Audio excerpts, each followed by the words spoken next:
primer lugar con el agradecimiento a todos los participantes que están haciendo un esfuerzo especial para que rumiando penas, pero con entusiasmo con lo que pueda pasar en adelante, vamos a iniciar esta jornada. Este esfuerzo conjunto entre la Asociación de AFPs, su brazo vinculado a salud, el COMAF, y las compañías de seguro, esperan que su participación sea lo suficientemente activa como para que podamos ir aclarando algunas dudas en el desarrollo del evento.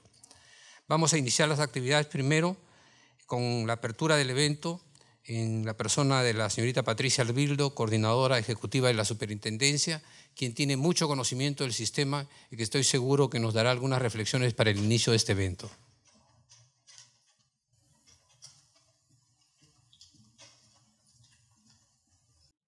Muchas gracias, doctor José María Herrera. Tengan todos ustedes muy buenos días. Sé que el día de hoy tenemos la participación de muchos médicos que inclusive están llegando al interior del país, a los cuales les damos una bienvenida especial. Los esfuerzos que la Superintendencia, en conjunto con la Asociación de AFP, Compañía de Seguros, el Comité Médico, las AFPs, y también el Comité Médico, la Superintendencia, que es el Comité de Segunda Instancia, la Comisión Técnica Médica, es un esfuerzo conjunto por lograr que este sistema cada vez se convierta en un referente que sea también para el país, ¿no?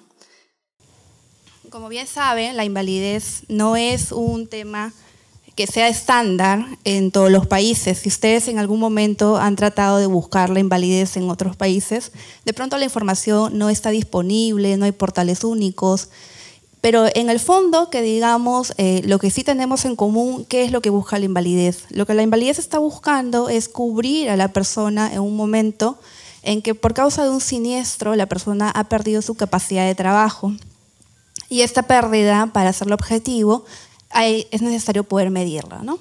La medición no siempre va a ser una cosa exacta, de hecho la medicina no es exacta, y la invalidez se apoya mucho en la medicina, pero para ello, ¿qué han creado los sistemas?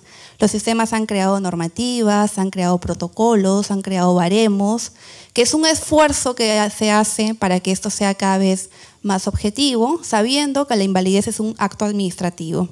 Y cuando decimos acto administrativo, ¿a qué nos referimos? Que todos los afiliados, cuando inician su trámite, los afiliados presentan su solicitud, legítimamente buscan obtener una pensión de invalidez, pero esta pensión de invalidez, cuando el dictamen se emite, se convierte en un acto administrativo. Un acto que tiene una condición médica, una condición administrativa, una condición laboral. Y también en estos últimos años vemos que un componente adicional tenemos también el tema tecnológico, ¿no? Porque muchas veces para que esas herramientas funcionen de manera correcta nos hemos venido apoyando en la tecnología. Entonces creo que son muchos términos que para algunos de ustedes es familiar, pero para otros de repente que recién se están incorporando en estos últimos años, es un reto lograr que todos estos brazos, llamamos la parte médica, la parte administrativa, la parte legal y la parte tecnológica, caminen juntos. Como superintendencia, siendo el organismo que regula, el organismo que finalmente saca estas normativas, si probablemente ustedes lean el peruano, algunos sí, otros no, se van a dar cuenta que todos los protocolos de evaluación y calificación de invalidez, todos pasan por un proceso de publicación en el Diario Oficial del Peruano. ¿Por qué? Porque son normativas públicas que van a tener un impacto a los más de 7 millones de afiliados que tiene el Perú. Entonces, ¿es de interés público? Sí. ¿Es de interés nacional? También, porque la invalidez conforma parte del sistema de seguridad social peruano. ¿Qué buscamos como la invalidez como sistema? Lo que buscamos es que una persona, cuando cae en un escenario de invalidez, no caiga en pobreza. Y quizás hoy por hoy, creo que felizmente, no tenemos tantos miles de afiliados como invalidez como sí lo tienen otros países. Aquí nomás Chile, que es un país vecino, tiene una tasa que es 10 veces mayor que la nuestra y el sistema es relativamente, no es que digamos al menos el doble, pero no es para tanto, ¿no? México también muy parecido y claro, con las enfermedades crónico-degenerativas, la invalidez es un tema que cada día más personas de repente que antes pensábamos a los 50, a los 60, pero también en los últimos años, entre 40 y 50 años, ese grupo también está creciendo. Enfermedades como los ACVs, como el tema del Parkinson, el tema del Alzheimer, cáncer, son enfermedades que propio de los hábitos que tenemos ahora, los países van cambiando sus hábitos, son grupos que están creciendo, ¿no? El reto como sistema es que esas normativas que venimos utilizando siempre respondan a los nuevos contextos, que se actualicen.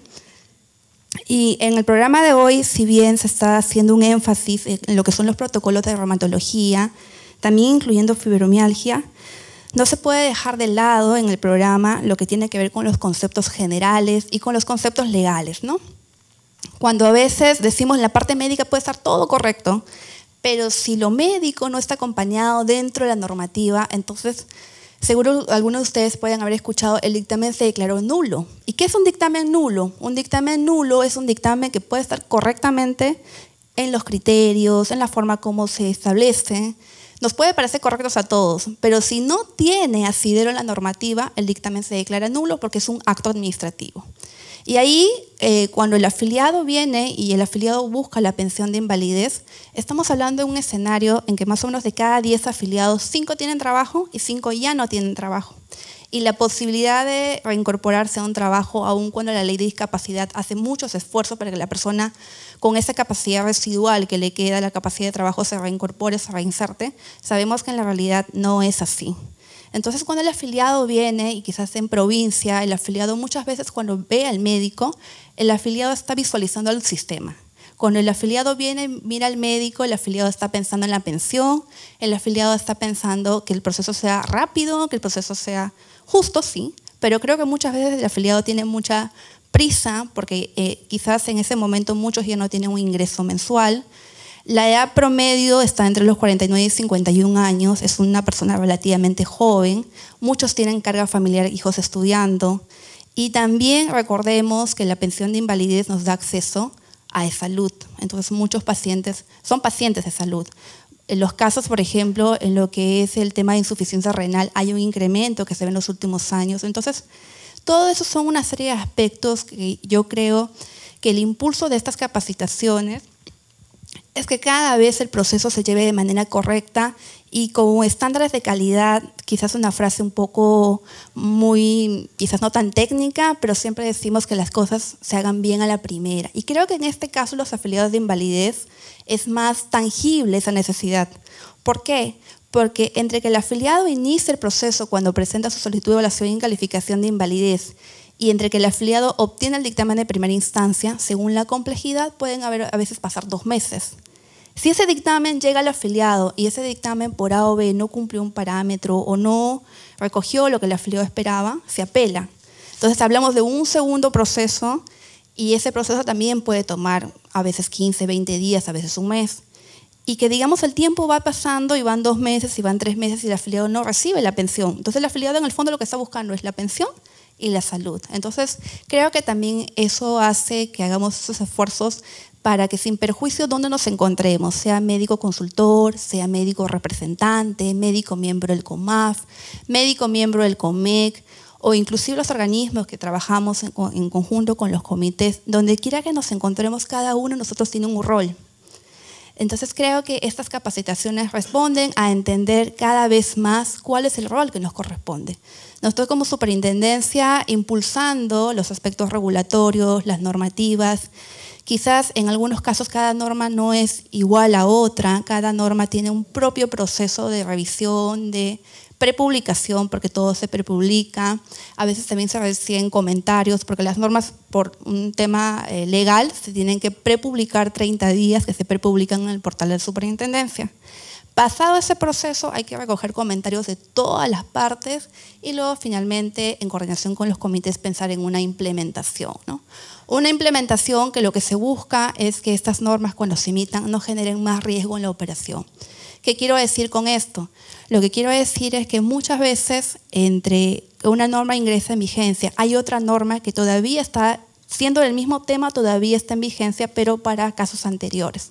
Entonces creo que esta complejidad adicional hace que cada vez sea más necesario estas capacitaciones, estas jornadas, para que nos llevemos Si bien de repente el médico consultor no participa en todo el proceso, pero su participación es fundamental, porque el médico consultor es quien produce los insumos que luego el médico miembro va a recibir, los va a revisar, los va a analizar y finalmente esa evaluación se va a convertir en un porcentaje.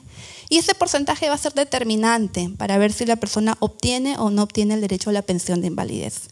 Quizás cuando uno empieza el proceso, dice, de repente me puedo haber olvidado de una cosita, o de repente más bien quizás lo hice de manera incorrecta, pero cada aspecto tiene un impacto. Porque si la persona llega al 49.9%, no llega al 50%, y lo que se quiere es un 50% al menos para que tenga el derecho a la pensión de invalidez. Entonces, conforme el proceso va avanzando, cada vez se hace más necesario que este proceso desde la primera etapa sea llevado de manera correcta. Ahora, sabemos que también la complejidad que tienen los comités de primera y segunda instancia no es un proceso simple. Todos hablamos de invalidez, pero cuando nosotros revisamos los procesos, estamos hablando de alrededor de 14 tipos de dictámenes. ¿Por qué 14 tipos? Porque evaluamos invalidez de titular, invalidez de beneficiario padre, beneficiario hijo, evaluamos invalidez con fines de que la persona se desafilie al sistema privado de pensiones y vuelva a la ONP, evaluamos invalidez con fines de enfermedad terminal, con fines de cáncer que reduce la expectativa de vida, evaluamos varios tipos de dictámenes. Quizás el volumen más grande sea la invalidez con fines de pensión de invalidez que pide el titular, pero cada caso especial tiene su propio proceso, su propia línea, su propio flujo. Luego hablamos de recursos de reconsideración, que también es un proceso que este año se está dando con más fuerza. Hablamos de procesos de apelación, procesos de revisión, procesos de nulidad. O sea, son muchos procesos. ¿Y qué es lo que nos queda? Lo que nos queda creo que es cada vez más médicos, abogados, administrativos. También yo creo que la parte de los aseguradores también, superintendencia, trabajar cada vez más de la mano. ¿Por qué? Porque este sistema finalmente es un sistema que cuando ustedes vuelvan a su ciudad, muchos de ustedes se van a volver un referente en la invalidez. Porque hoy por hoy, por lo menos en Perú, se están haciendo muchos esfuerzos para que esto se convierta en una certificación, se convierta de repente en una forma como se forman peritos, pero hoy por hoy eso no existe en ninguna universidad. Las universidades hoy por hoy no tienen en su sílabus un curso que se dedique a evaluación y calificación de invalidez. Entonces, mucho lo venimos aprendiendo sobre la marcha. Lo aprendemos con la propia experiencia. Sabemos que MINSA de Salud también está haciendo esfuerzo por capacitar a los médicos, pero también ellos hoy vienen utilizando nuestro manual de manera indirecta. Muchos de los médicos que están acá también participan como ponentes en las capacitaciones de MINSA y creo que de una forma u otra todos estamos haciendo que la seguridad social peruana sea cada vez más fuerte, más potente, que nos volvamos un referente. Y cuando nosotros también, cuando se comenzó a trabajar el proceso de cambios normativos, los nuevos protocolos, también teníamos el reto de la CIF, ¿no? Porque el protocolo, las normativas anteriores, por todo el manual vigente inclusive, no tienen tan claro esto de aspectos personales, el impacto en la calidad de vida, no está tan nítido. Entonces, los protocolos actuales también se convierten en una forma de nosotros como país también tener estándares internacionales, pero que también van en favor de la persona con discapacidad, ¿no? Que la persona se sienta totalmente respetado, totalmente atendido, totalmente en todos sus derechos, que se ha seguido un proceso que es correcto, ¿no? Los resultados no siempre que van a obtener un dictamen van a ser los que el afiliado espera. De repente la persona no siempre va a calificar. Pero lo que siempre debe suceder es que el afiliado siente que su proceso fue correcto. Hablamos un término, siempre hablamos del debido procedimiento. Y el debido procedimiento es que la persona haya tenido, que se haya hecho todo de manera correcta. Incluso cuando la persona tenga que ejercer su derecho de defensa, lo puede ejercer correctamente. Y cuando digo, por ejemplo, derecho de defensa, puede ser que todo el proceso salió correcto, el dictamen se emitió, y el dictamen nunca se envió, nunca se notificó. O el dictamen se envía, pero no tiene un cargo válido. Entonces el proceso va mucho más allá de sacar un dictamen. El proceso va inclusive con el courier. En el courier también nosotros a nivel nacional tenemos algunas complejidades como sistema, porque no en todos los lugares del país es fácil llegar con un courier. Hay lugares donde se tiene que entregar el dictamen llegando en bote, llegando en lancha, o a veces la persona se mudó, y todo esto son aspectos que van impactando en la calidad del proceso. Entonces, el día de hoy yo solamente quería hacer un par de comentarios adicionales. Efectivamente, el proceso de actualización del manual de invalidez en el caso peruano se hizo hace algunos años un intento de cambiar todo el manual, pero fue una figura que en su momento se intentó, no resultó. ¿Sí? Y al final se tomó este esquema de trabajo de manera coordinada con los demás organismos de efectuar la actualización por partes, por capítulos, viendo siempre los capítulos en un primer momento que fueran los que representaran un mayor volumen, ¿no? Que son, por ejemplo, los protocolos de reumatología. Ya para este año, también en coordinación con los comités médicos, se viene trabajando lo referido al sistema músculo-esquelético, que también por su volumen viene a ser una de las principales causas de invalidez en el caso peruano, y también tenemos el tema de oncología.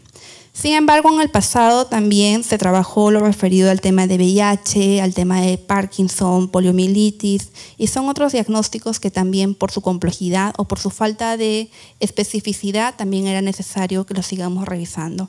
Los invito el día de hoy a que en esta capacitación yo creo que es una perfecta oportunidad también para integrarnos como sistema, para escuchar a los médicos consultores, para saber las necesidades, a los médicos representantes, porque ¿quién mejor que ustedes son los que conocen in situ cómo el afiliado responde a esas normativas, cuánto a los test cuestionarios que de repente, si bien se hace el esfuerzo de que sean viables en todas las partes del país, realmente la retroalimentación que ustedes nos dan nos va a permitir que en los próximos protocolos estos puedan responder a la necesidad que ustedes tienen, ¿no?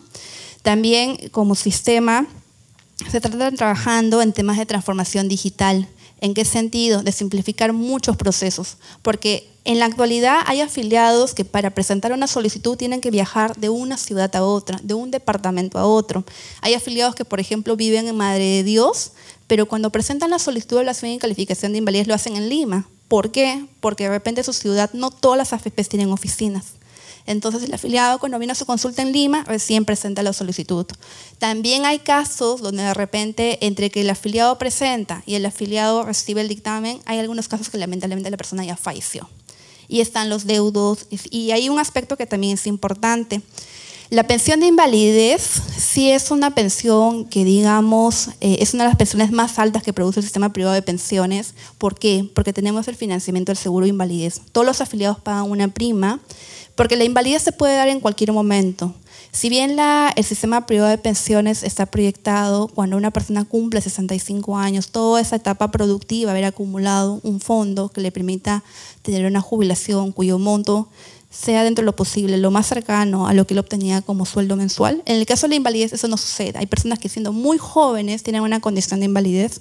Entonces, ante esa situación, ante esa contingencia, lo que el sistema dice es, si la persona no tiene el fondo suficiente para tener una pensión vitalicia, el seguro de invalidez va a financiar esa parte que falta. ¿Cuánto financia el seguro de invalidez? En la actualidad, si decimos que el 100% es el capital necesario para la pensión vitalicia del afiliado, el 25% alrededor viene de los fondos de propiedad del afiliado, más la rentabilidad que generó, y el 75% viene del seguro de invalidez. El seguro de invalidez, finalmente, es un seguro que en el Perú somos más de 7 millones de afiliados activos.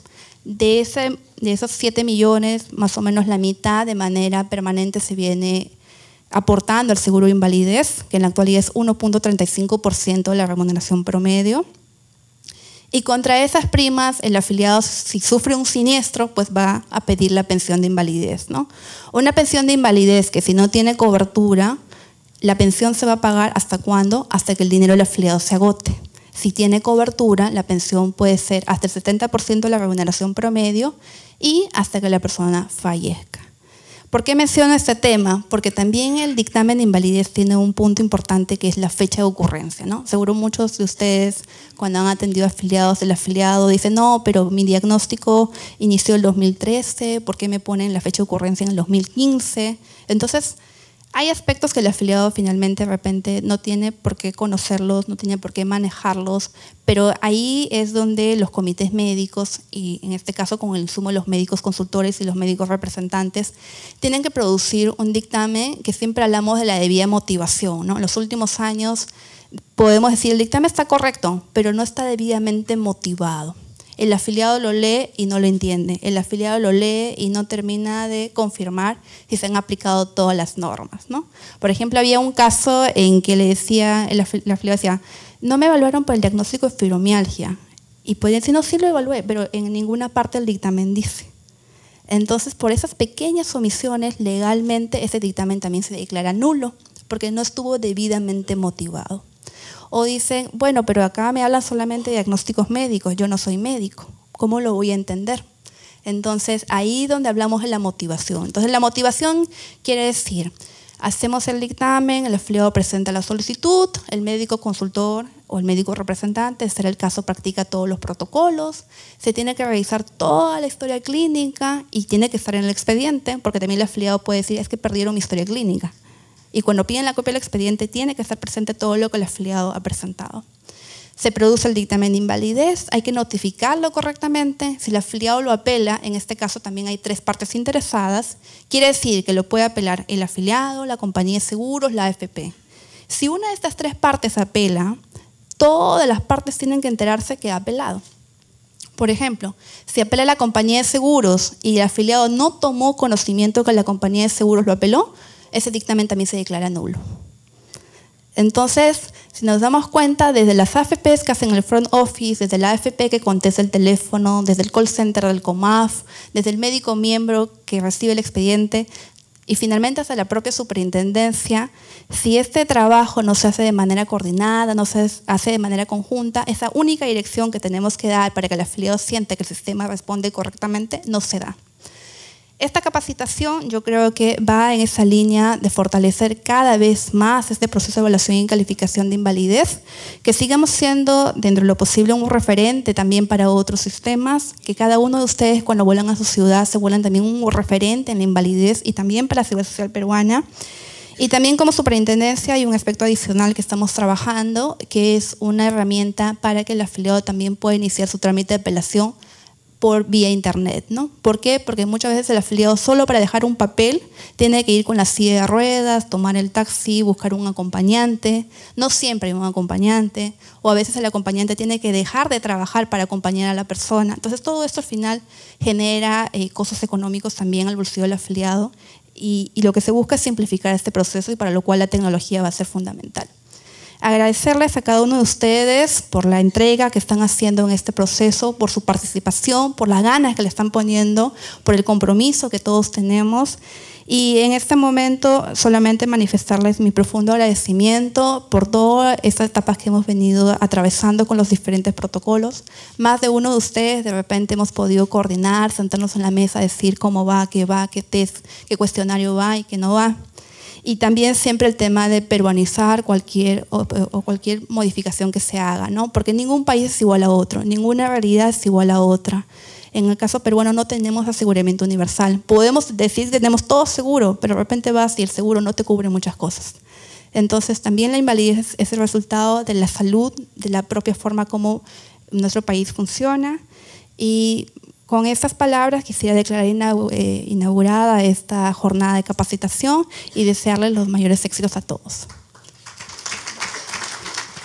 Vamos a pasar ahora a presentar a la doctora López Guillén García, Araceli, ¿sí? Es una profesional de España, de Unión Pericial Sanitaria, una auditora, una especialista en evaluaciones de incapacidad, quien va a trasladar algunos conceptos generales sobre la valoración de invalidez, aspectos del marco jurídico y la calificación de la misma. Así que invitamos a Araceli para que nos presente. A pesar de que seamos mucha gente y sí que les voy a pedir que sean breves, sí que me gustaría saber cómo se llaman y de dónde vienen y un poquito si tienen alguna especialidad en concreto para ubicarme un poco en la sala. Lo hacemos deprisa porque somos muchos, pero empezamos por esta mesa.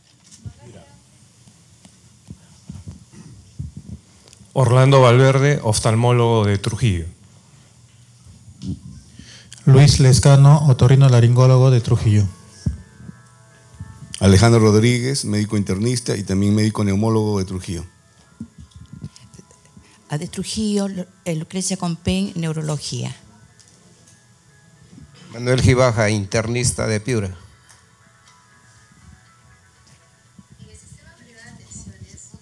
Cecilia Castillo, oftalmóloga de ICA. Rocío Campos, neumóloga de ICA. Juan José Balestra, médico rehabilitador, Lima. Maritza Alfaro, neuróloga de Lima. Luis Florián, médico internista, miembro del COMAF. Guillermo Arana, cardiólogo, Chimbote. Oscar Contreras, de la ciudad de Huancayo, cardiólogo. Maruja Limachi, oftalmóloga de Iquitos. Julio César Alfaro, neurólogo de Lima. Enrique Salcedo, neurólogo, Arequipa. Raxine de Alarcón, médico rehabilitador, Arequipa. Martín Gutiérrez, oncólogo, Cusco. Gloria Cuellar, medicina física y rehabilitación. ¿Qué? Hilo. Luis Alí, médico del Hospital de Hilo. Jaime Urday, médico oftalmólogo de Hilo. Marco Taipe, médico neurólogo de Tacna.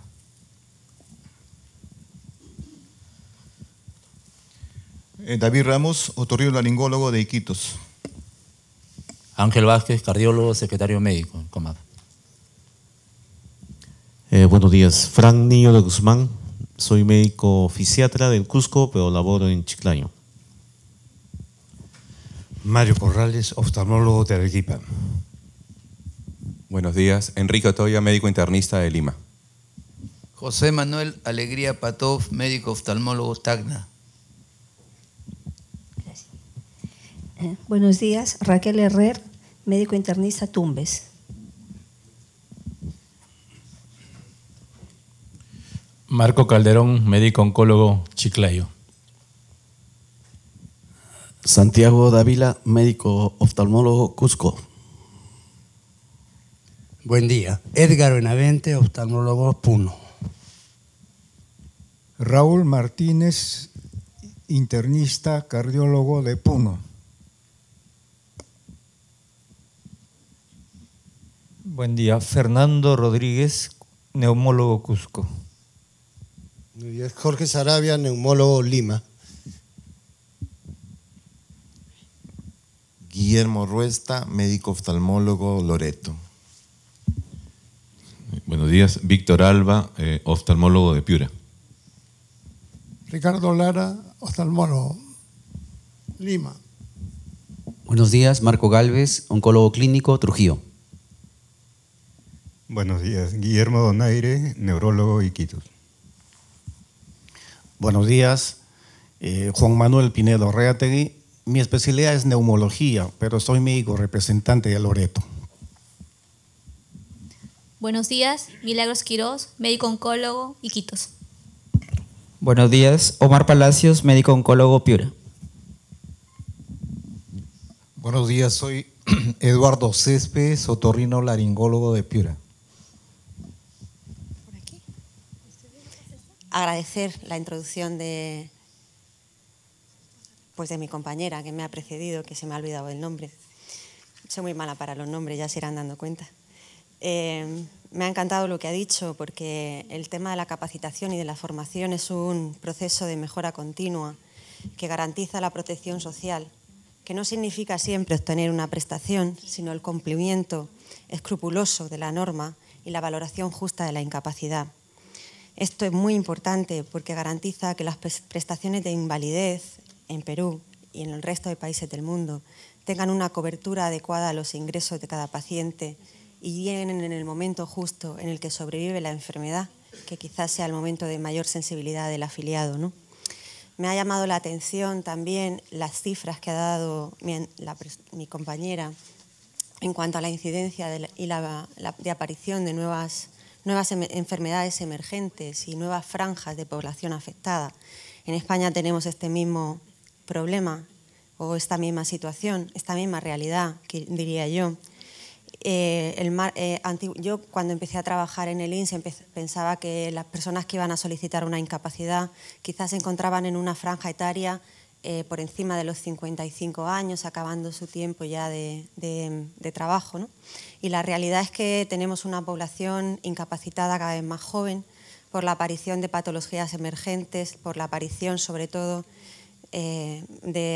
bueno, yo voy a decirlo de otra manera, por la mejora en la calidad asistencial, que ha hecho que enfermedades que hasta ahora eran enfermedades terminales o enfermedades que incapacitaban de manera completa al paciente, a día de hoy se hayan convertido en un reto de supervivencia, y lo que bien se garantiza desde nuestra calidad asistencial se ha de ver reflejado en nuestra valoración como peritos médicos, ¿no?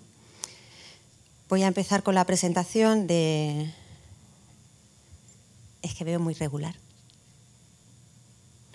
A ver. Jornadas de capacitación. Validez.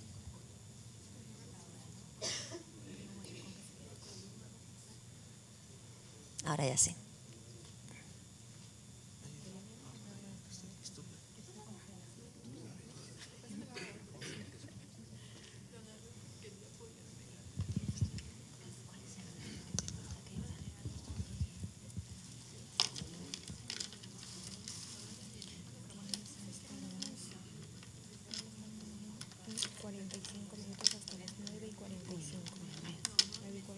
Bueno, vamos a empezar por hacer un poco una introducción. Quizá una de las cosas más importantes y que nos van a quedar más claras cuando termine la jornada es que una cosa es nuestra labor asistencial y otra cosa es nuestra labor aquí como miembros de este equipo que forman todos ustedes, y que es un pilar estructural del sistema de prestaciones de invalidez en Perú, y que consiste en la justificación de la norma. La orientación, la emisión de nuestro informe clínico de manera que pueda ser traducido jurídicamente, tenga peso, entidad, seguridad y valor y criterio. Bueno, vamos a hablar un poquito, y siempre me gusta comenzando haciendo una introducción histórica, porque sí que es verdad que la labor del médico en principio se entiende que es la sanación y la curación, no es ajeno e históricamente viene de antiguo, que también se acude a los médicos para pedir una opinión sobre el estado de salud de una persona. Y esto es un acto clínico, y en esta circunstancia en la que ustedes se encuentran es también un acto administrativo, pero no deja de ser clínico. Por eso desde la labor fundamental del perito médico es la elaboración correcta del examen. El médico también, a lo largo de toda la historia, es un experto. El perito médico es un experto al que alguien le pregunta sobre algo, sobre lo que conoce y sobre lo que tiene una ciencia certera. En este caso es una certificación de la muerte. Entienden que esto de sanador tiene poco, pero de valor legal tiene bastante, ¿no? La medicina evaluadora estudia, por tanto, las diferencias entre las enfermedades y los trastornos que padece una persona, pero con el objetivo de determinar la magnitud que tienen, la repercusión sobre los diferentes aspectos de su vida y su relación, por supuesto, con el entorno tanto social como laboral. La repercusión del estado de salud de una persona no solamente está en el entorno de su situación clínica como paciente, sino que tiene una profundidad en la repercusión en el marco de la justicia, en el ámbito laboral, en el de la responsabilidad civil, y es vital. Y voy a poner un ejemplo muy sencillo. Hay eximentes de responsabilidad civil que están asociados directamente a patologías, como pueden ser psiquiátricas. Y esto nos queda bastante claro a todos. Y también en el campo de la determinación del derecho, que es el que nos compete, del acceso a determinadas prestaciones y ayudas sociales. Para el médico evaluador, el verdadero fundamento del estudio, el objeto del estudio, no es la enfermedad en sí misma, sino la repercusión funcional que tiene esta enfermedad. Nosotros no tenemos intención de poner tratamiento, sino de determinar cuáles son las capacidades que, una vez concluida la enfermedad y concluidos los tratamientos, qué capacidades residuales tiene ese paciente y en qué medida se puede o no incorporar al mercado laboral y o a la vida social. La función fundamental del perito médico, que sí es verdad que tiene que ser médico, pero principalmente debe de ser perito, y para lo cual la capacitación y estas jornadas están siendo, desde mi punto de vista, un elemento fundamental para poder encajar las dos realidades, la clínica y la jurídica, que son absolutamente necesarias para la realización de nuestro informe. La actividad principal de cualquier perito médico, de cualquier médico evaluador, es determinar cuáles son las deficiencias del trabajador. Ese es el objetivo. El objetivo del informe médico no es concluir con un diagnóstico y un tratamiento. El objetivo del informe médico es que quede claro cuáles son las deficiencias que presenta el trabajador. Pero además, no que quede claro, que quede objetivo, que esté graduado, que la mera existencia de esas deficiencias no quede suelta, que quede determinada estrictamente, que se puedan valorar, que cualquier otra persona que lea nuestro informe sea capaz de interpretar lo mismo que nosotros hemos pensado cuando lo estábamos escribiendo. No existe un método global para valoración universal que nos permita determinar las deficiencias. Precisamente para eso se cuenta con nuestra pericia clínica. Indispensable en las dos, pericia jurídica y pericia clínica. Dependiendo del tipo de patología y de otras circunstancias, el médico evaluador utilizará el método que considere más adecuado. Ustedes tienen distintas especialidades. Entiendo que todos no van a utilizar el mismo método de valoración.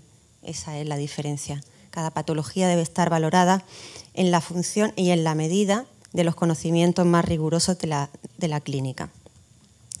Otra labor fundamental del perito médico es priorizar. Y priorizar es muy importante, porque nosotros tenemos que clasificar en primer lugar, cuál es la patología que incapacita más al paciente. Y eso tiene que ser nuestro punto de partida. Como clínicos siempre sabemos que hay algo que nos va a marcar la mayor deficiencia y esa es la prioridad en nuestra valoración. Tenemos que orientar la valoración de la incapacidad en el entorno funcional. Tenemos que utilizar también medidas consensuadas, tienen que tener un alto reconocimiento en la comunidad. No podemos inventarnos nosotros un sistema de medida y aplicarlo. Tiene que estar regulado, tiene que estar normado y tiene que estar consensuado, como cualquier tratamiento. El procedimiento ha de ser protocolizado y esto muchas veces no lo entendemos porque encorseta y dificulta quizá en un primer momento nuestra valoración, pero quiero transmitirles que es fundamental y es fundamental por lo siguiente, porque garantiza que el proceso de evaluación no sea médico dependiente, que todas las personas en todos los lugares de Perú, les valore quien les valore, tengan un mismo resultado. Y eso es muy importante. La unificación de los criterios es vital porque todas las personas que acudan a la solicitud de una prestación de incapacidad tienen que salir con la misma garantía y con la misma posibilidad y sobre todo con la misma seguridad de que se le está valorando exactamente igual en Quito, en Lima, en Loreto, en Cuzco, en cada uno de los sitios donde ustedes valoren y eso es muy importante.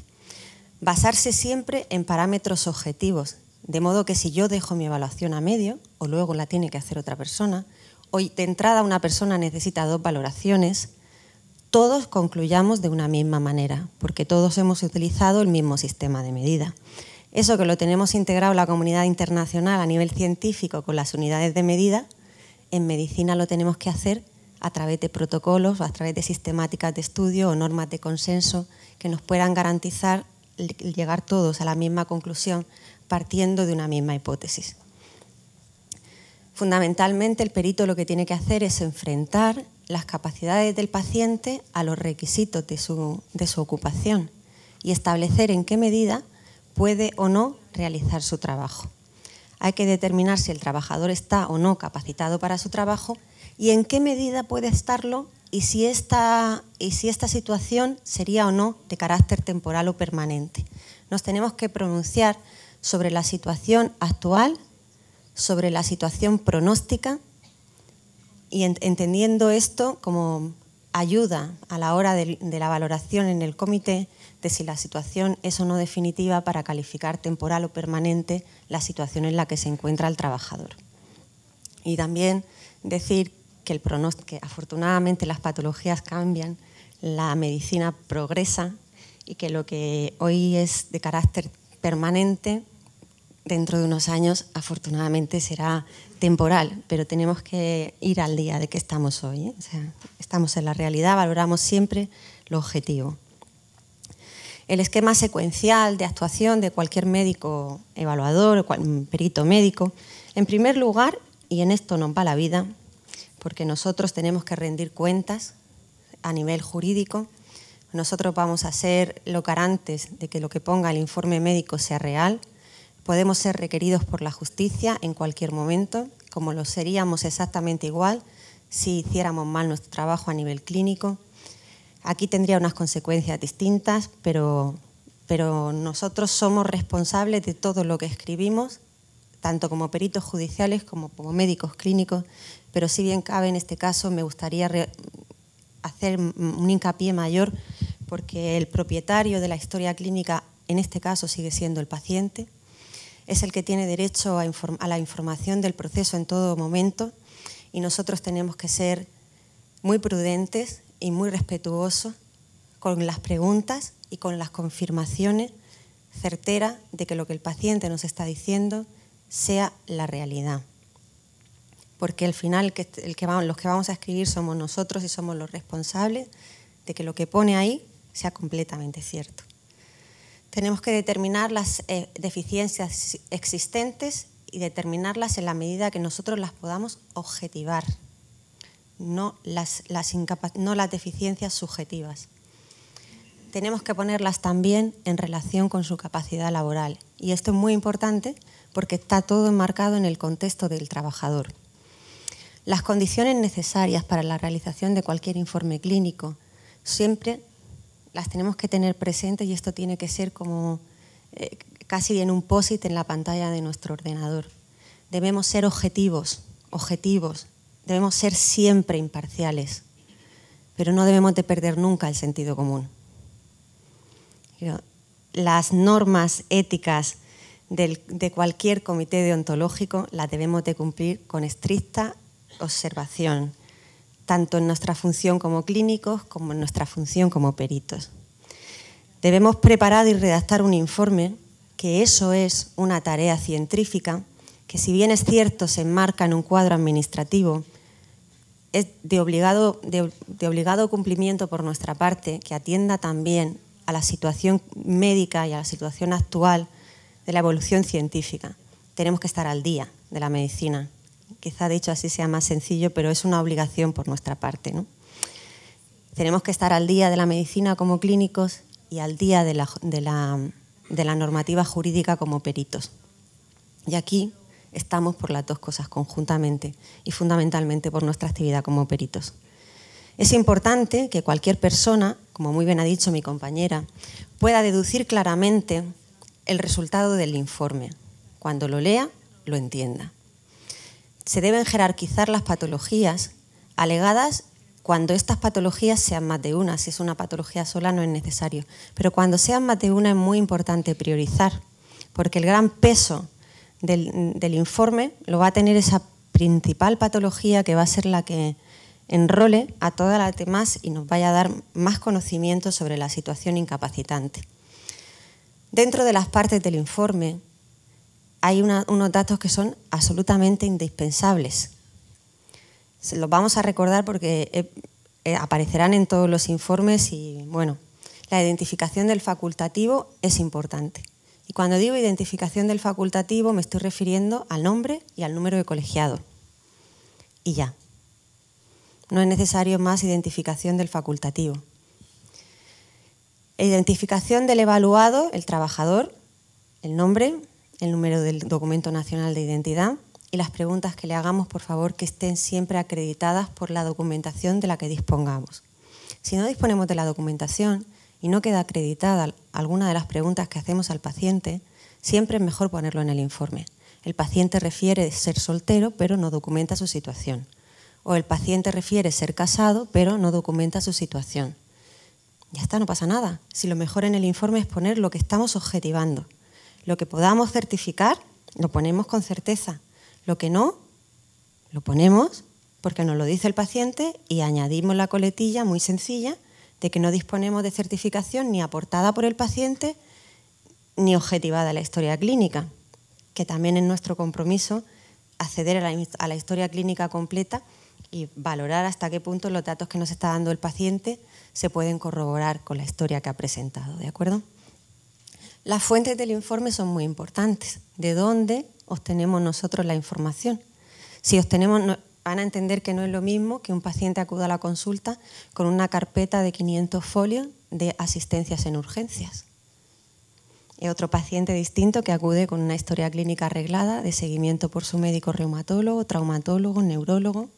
No es lo mismo una sucesión de episodios médicos con 500 diagnósticos distintos o iguales, me da igual, que el seguimiento específico de un médico de manera continua, con tratamiento continuado, establecido y permanente. No es para nada igual y ustedes lo entienden, ¿no?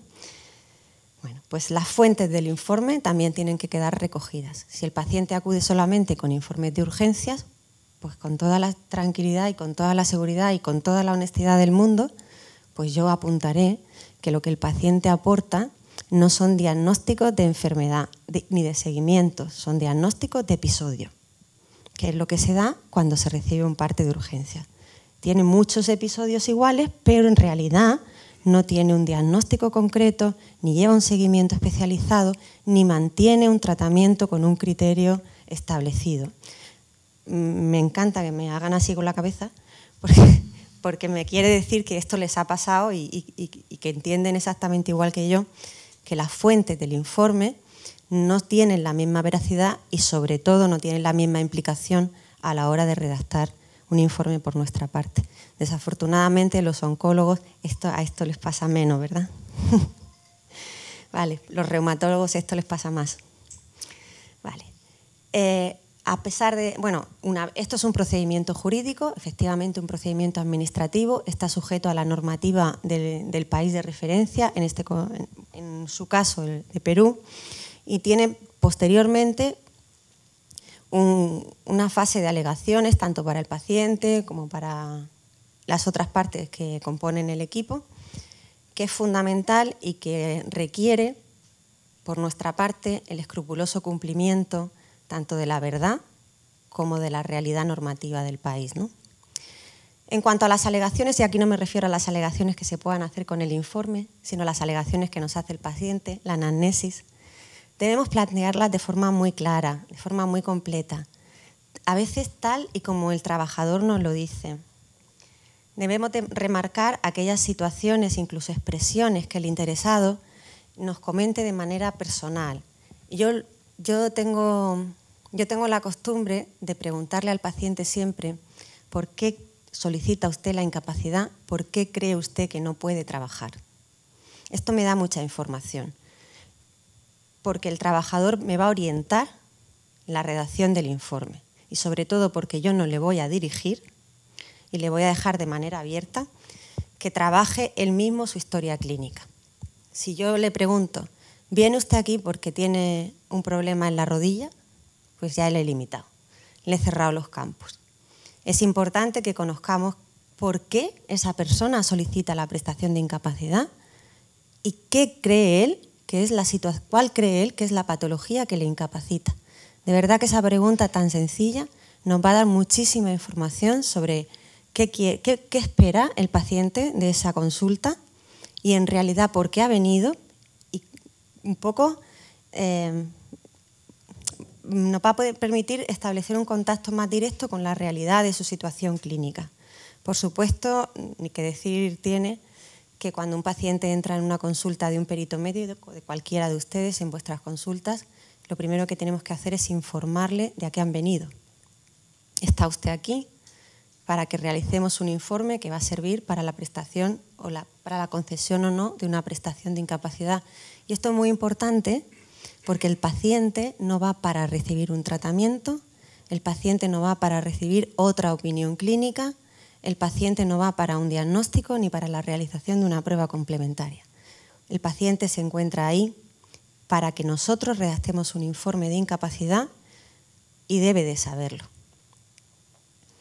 El contenido del examen fundamental, el contenido del informe es como cualquier contenido de cualquier informe que hacemos nosotros, pero esto tengo la experiencia de toda la formación que he dado, que es casi lo que me preguntan siempre. ¿Pero y qué ponemos? Bueno, vamos a ver lo que ponemos en el informe. Lo que ponemos primero es una anamnesis específica de la patología. Si el paciente me ha referido varias patologías, entiendo que ustedes como médicos miembros han de recogerlas todas.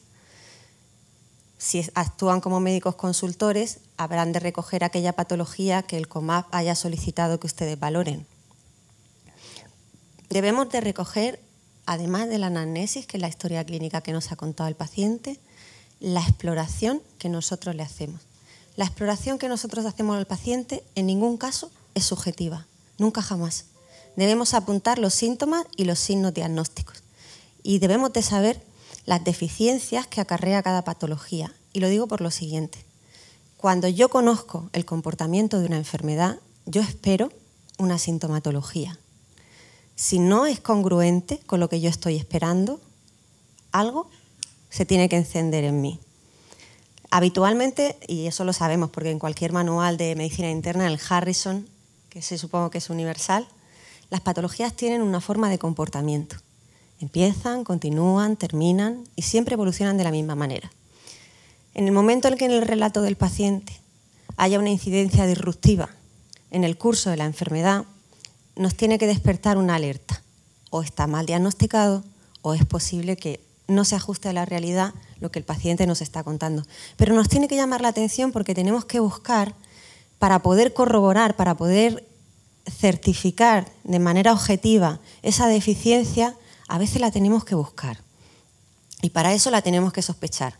Lo que no se sospecha nunca se objetiva, nunca se valora y siempre es una deficiencia en la realización del informe. El objeto es que el informe tenga una imagen clara de la situación médica del trabajador, porque no existen incapacidades, sino incapacitados. Si existiera, yo siempre pongo el mismo ejemplo, si las enfermedades estuvieran asociadas a una discapacidad de manera general, nosotros no estaríamos haciendo nada aquí. Podrían perfectamente poner un ordenador, tú metes tu patología y sale tu grado de incapacidad. Nosotros estamos aquí porque cada paciente es un mundo y cada enfermedad en cada persona evoluciona de manera diferente. Ese es el sentido de que nosotros estemos aquí y eso es fundamental. Creo que con esto me han entendido perfectamente.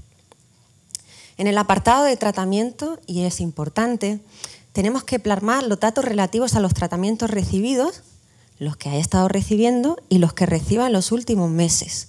Y es muy importante el tema de los últimos meses porque nos va a dar, primero porque es obligatorio en los requisitos de los protocolos y segundo porque es fundamental para saber cuál es la situación clínica del paciente.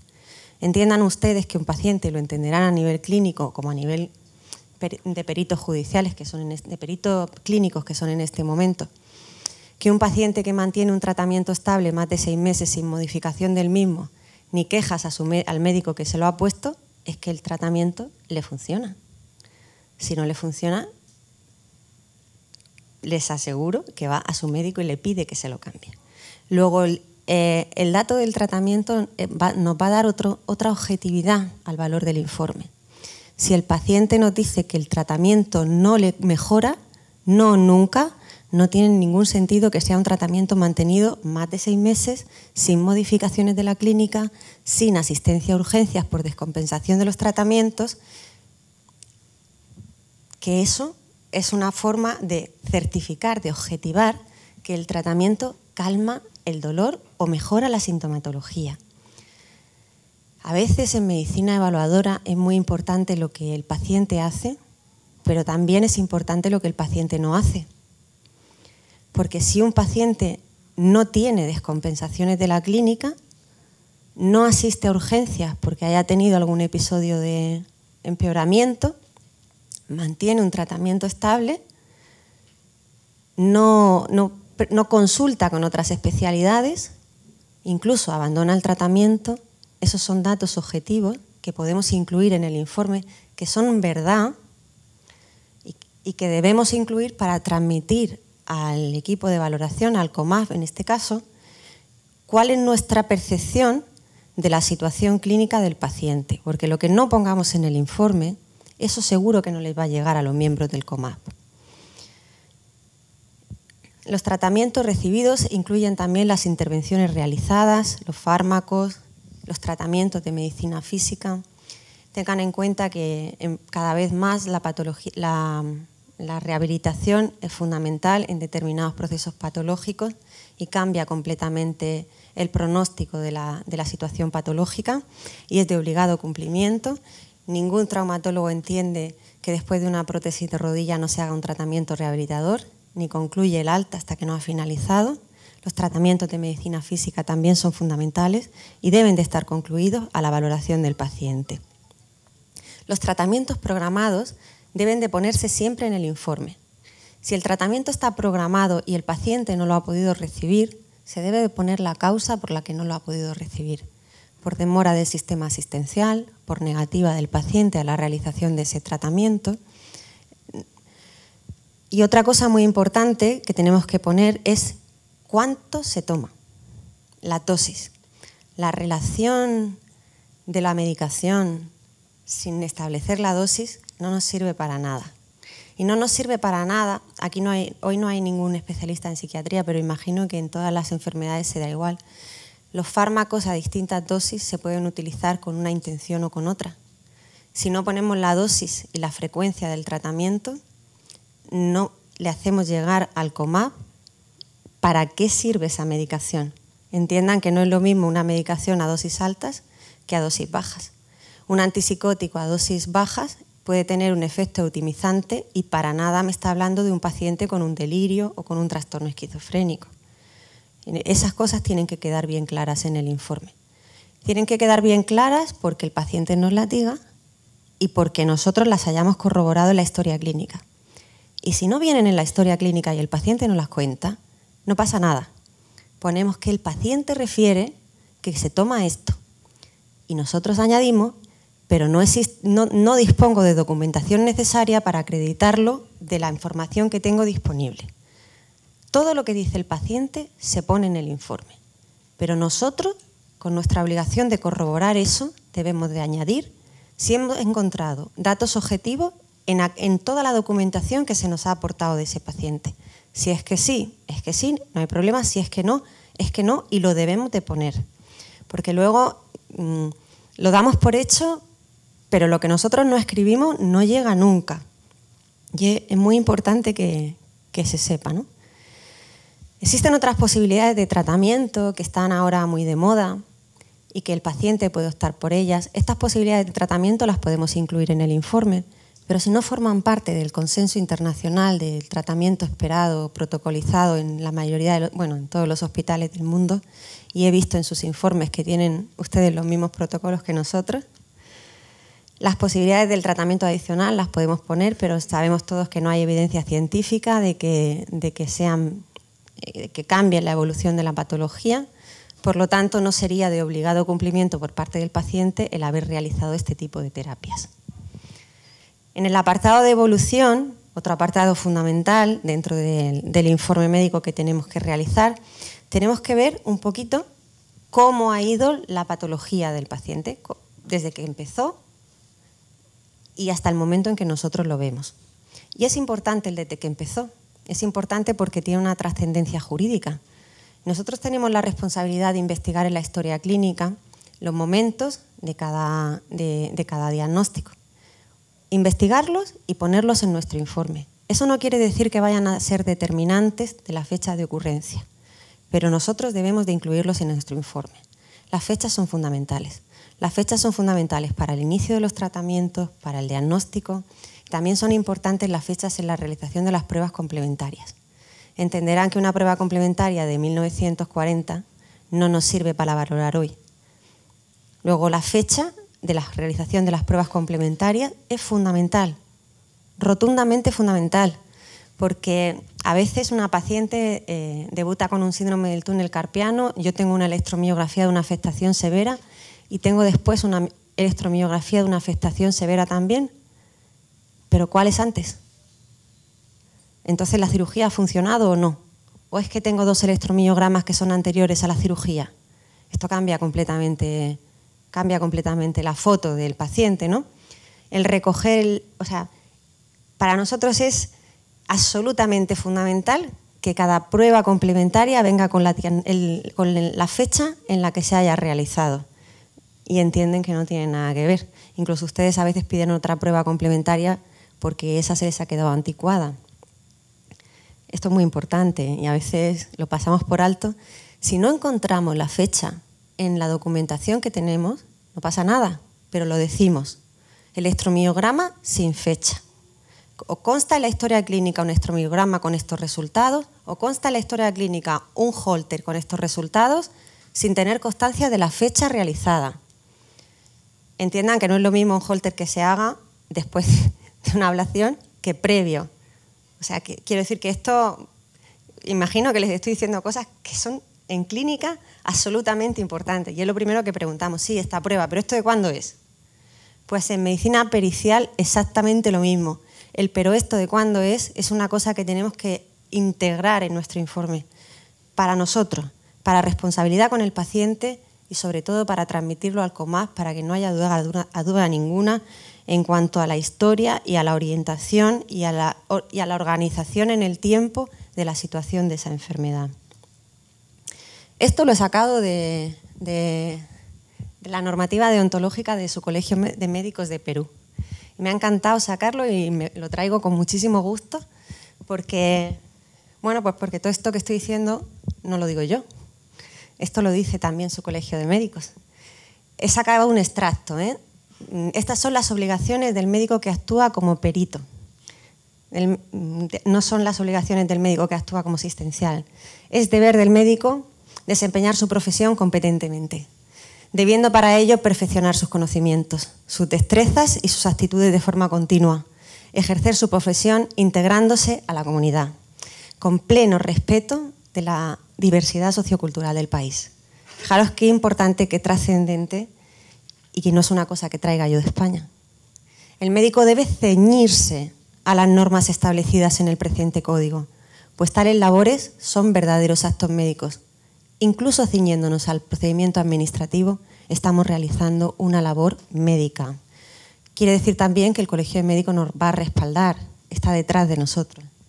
Sus informes deberán ser veraces, deberán ser prudentes, limitarse a establecer las causas, nunca subjetividades, hechos simples y conclusiones de orden científico-técnico. Esta es la mejor garantía para el paciente. Debe haber armonía entre la anamnesis relatada por el trabajador, los exámenes, las conclusiones del médico consultor y cualquier incoherencia debe ser comunicada. Y esto es lo que he dicho durante todo el tiempo. No tiene ningún sentido encontrar un informe médico en donde la anamnesis no coincida con la exploración y no haya nadie que me haya dicho no coincide por esto. Si el paciente me dice que le duele mucho, que no puede flexionar la rodilla, que no puede caminar, que se levanta por la mañana y le cuesta 45 minutos poder ponerse en movimiento, esa anamnesis y luego la exploración de ambulación con normalidad, no hay rigidez, la funcionalidad de la rodilla, de todos los balances articulares normales, los balances musculares normales. Yo sinceramente lo primero que pensaría es que no corresponde la anamnesis con la exploración. Y si no corresponde, tengo que saber por qué. Y eso lo tiene que poner el médico que valora al paciente. Y es muy importante porque si no incluso podría pensar que se ha equivocado de anamnesis o se ha equivocado de exploración. Luego nuestras palabras tienen que tener siempre un refrendo sencillo, honesto y que nos permita hilar desde la anamnesis hasta el final del informe médico, que serían las conclusiones donde nosotros establecemos, en función de todo lo que hemos visto, cuál consideramos que es la situación del paciente. Si hubiera alguna pregunta, un poco para animando a que preparen sus preguntas, quisiera también mencionar de que para el COMAF, en primer lugar, dependemos mucho de la información de nuestros médicos representantes y médicos consultores para tomar una decisión ajustada a la norma. Uno de los elementos que nos ayuda mucho es cuando alguno de nuestros médicos representantes o consultores se detiene en hacer una reflexión de si en el evento de la narración que ha podido obtener o en la revisión de la historia clínica encuentra momentos que son trascendentes en los cuales se ha producido, después de un máximo esfuerzo terapéutico disponible, no solamente científicamente fundado, sino disponible o accesible, se ha producido un deterioro de la función que puede permitirnos alcanzar la fecha en la cual se inicia la incapacidad. O sea, se alcanza por lo menos un 50% de menoscabo. Probablemente en algunas patologías son bastante claras. En un accidente cerebrovascular en el que el individuo quedó hemipléjico, el día que se produjo que se produjo esta hemiplegia y si no se recuperó a pesar del esfuerzo, es esa fecha, la fecha del inicio.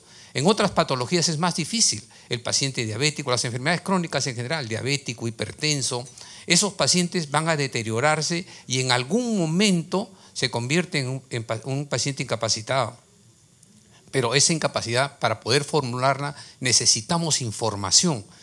¿Y quién nos puede proporcionar? Aquel que esté en contacto con el evaluado o aquel que, teniendo una especialidad determinada, le solicitamos opinión como expertos para que se pronuncie sobre esa condición.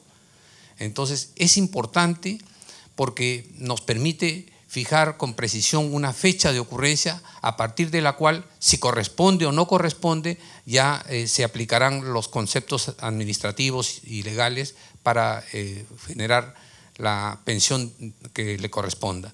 Hay una pregunta de nuestro... ¿Podríamos alcanzar el micro, por favor, inalámbrico? Sí, el primero, el doctor Florian. Vamos a darle la oportunidad porque el doctor Florian es uno de los médicos con mayor experiencia del grupo. Puedo decirlo con bastante precisión. Escuchemos la voz de la experiencia. Gracias. Doctor, aprovechando que están ustedes, hay un tipo de dictamen que hacemos nosotros por el convenio de Perú-España. Ah, nosotros también. Ustedes también lo deben estar haciendo. Sí, los convenios Así internacionales. Sí. Entonces nos basamos básicamente en la información que mandan ustedes o las instituciones. Sí, yo también tengo ese problema. Y yo le digo con mucha pena. Muchas se caen al mar. Sí, es bajísima. Prácticamente lo único que mandan es diagnósticos, alguna fecha por ahí y otro comentario por ahí. Esto me lo voy a apuntar para reñirle a mi Porque yo no sé si nosotros lo mandamos igual. Pero si ustedes como médicos entienden que no tienen documentación suficiente, refléjenlo en el informe. Porque al final el informe es responsabilidad suya. Y yo me llevo la queja, ¿eh? Bueno, buenos días. Buenos días. Habla la voz de la inexperiencia. Bueno, lo que decía el doctor, para poner fecha de inicio de la enfermedad, nosotros cuando emitimos certificado de discapacidad, para dar concepto de discapacidad, por lo menos tiene que pasar 6 meses de la enfermedad. Antes no. ¿También se aplica para esto, para poner fecha de inicio de enfermedad? Sí, en el caso nuestro, el tiempo es una referencia. El problema es que ese tiempo tiene que acompañarse de esfuerzos terapéuticos suficientemente respaldados por la evidencia científica y accesibles, porque podría ser que este evaluado podría hacerse un trasplante y quedar recuperado, pero las posibilidades de trasplante son muy alejadas, entonces todas esas cosas se toman en cuenta.